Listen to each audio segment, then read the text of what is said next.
তো ভাইয়েরা এবারে আমরা সলভ করব মেইন বইয়ের 4 নম্বর অঙ্কটা। তো 4 নম্বর অঙ্কটায় কি বলছে দেখো, আয়তাকার একটা ক্ষেত্রের ক্ষেত্রফল দিয়ে দিছে 10 একর।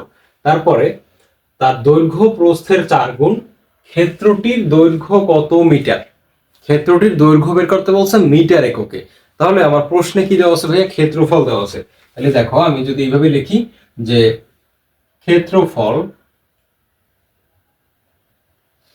ক্ষেত্রফল ক্ষেত্রফল ইকুয়াল টু কত বলা আছে ভাইয়া, 10 একর। তাহলে 10 একর। তো মনে রাখবো ভাইয়া, 1 একর ইকুয়াল টু 4046.86 বর্গ মিটার। কি বলছি ভাইয়া, এই যে একটু সাইড নোট করো যে 1 একর ইকুয়াল টু 4046.86 বর্গ মিটার। জাস্ট এই ইনফোটা একটু মাথায় রাখো, কারণ এইটা লাগবে এই অঙ্কটা সলভ করার জন্য। তাহলে আমরা বলতে পারি কি, ক্ষেত্রফল ইকুয়াল টু 10 ছিল, তাহলে 10-এর সাথে এটা যদি আমি বর্গ মিটারের টোটালটা নিতে চাই, তাহলে 10-এর সাথে এইটা গুণ করতে হবে আমার। 4046.86। তো এইটা গুণ করার পরে আমরা ক্ষেত্রফল কত পাই ভাই, একটু দেখো তো। ক্ষেত্রফল আমরা পাই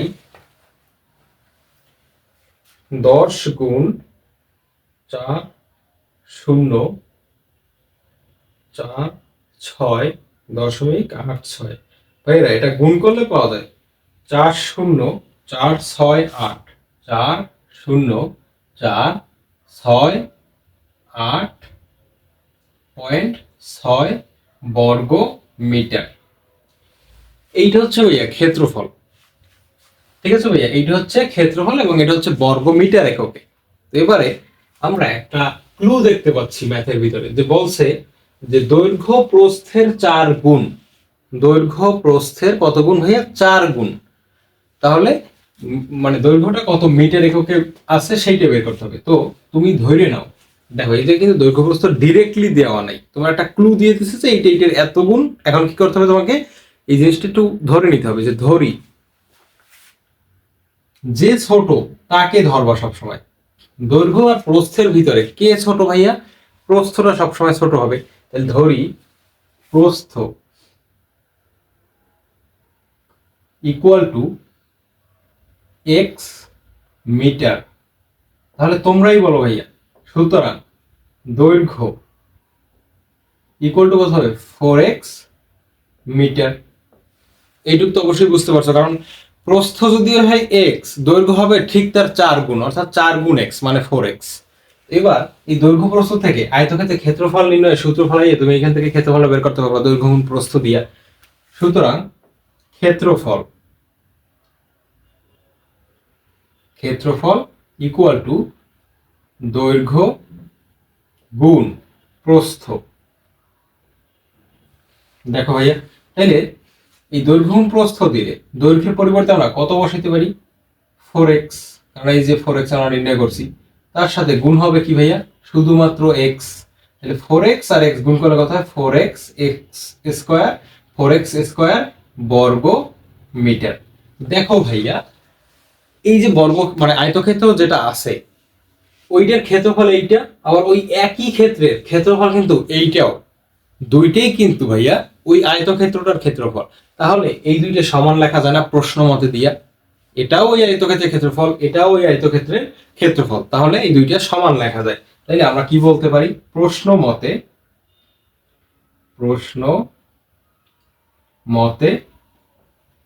4x স্কোয়ার, অর্থাৎ এই ক্ষেত্রফল সমান সমান এই ক্ষেত্রফলটা 404। আর এটা একটু আমি বাংলায় লিখি, মানে 4x স্কোয়ার, তো ইংলিশ বাংলা না হলে মিক্স হয়ে যায়। তো এটা একটু 4 লিখি, 4-এর পরিবর্তে আমি 4 লিখি, 4। অর্থাৎ আমি ইংলিশ বাংলা মিক্স করছি, এই কারণে 4-এর পরিবর্তে আবার 4 লিখে দিলাম, তাহলে সবকিছু বাংলায় থাকবে। তো 4068.86। দেখো ভাইয়া, আমার লাগবে মেইনলি এক্স এর মানটা আগে লাগবে আমার। তাহলে আমি এইখান থেকে এক্স সমান কি লিখতে পারি, এক্স স্কোয়ার সমান এইটা ডিভাইড বাই 4, 4 0 4 6 8.86 ডিভাইড বাই 4 সমান সমান দিয়ে কত আসে আমার রেজাল্টটা একটু দেখি। তোমরাও সাথে সাথে করে ফেলতে পারো।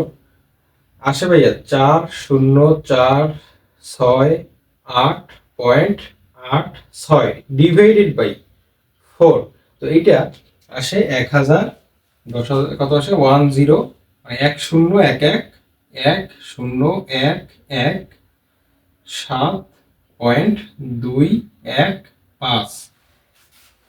সুতরাং এক্স ইকুয়াল টু কি হবে ভাইয়া, এই সংখ্যাটার উপরে একটা রুট ওভার দিয়ে ওই সংখ্যাটা, তাহলে 1017.215।